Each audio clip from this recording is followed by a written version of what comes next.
Association ఆధ్వర్యంలో ప్రతి సంవత్సరం కూడా వేసవి కాలంలో చాలామంది ప్రజలందరూ కూడా దీనికోసం తాపం తెచ్చుకోవడానికి చలివేంద్రాలు తిరుగుతూ ఉంటారు. కాబట్టి మన ఏపీ ఎన్జిఓస్ అసోసియేషన్ ఆధ్వర్యంలో కూడా ప్రతి సంవత్సరం చలివేంద్రం ఏర్పాటు చేస్తాం.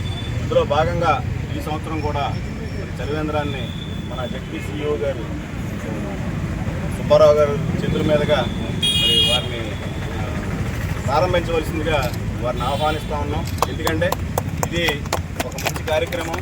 ఈ కార్యక్రమం ప్రతి ఒక్కరూ కూడా చేపట్టాలి. ఎందుకంటే చాలా ఎక్కువగా ఉంది. రాబోయే రోజుల్లో కూడా ఇంకా కాబట్టి మన వంతు సహాయంగా మనం బాధ్యతగా ఈ కార్యక్రమాన్ని చేపడుతున్నాం. కాబట్టి దాంట్లో భాగంగా జిల్లా అధికారిగా ఉన్న సుబ్బారావు గారిని ఆహ్వానించడం జరిగింది. వారి చేతుల మీదుగా ఈ చలివేంద్రాన్ని ప్రారంభించవలసిందిగా మనందరి తరఫున రిక్వెస్ట్ చేస్తాం.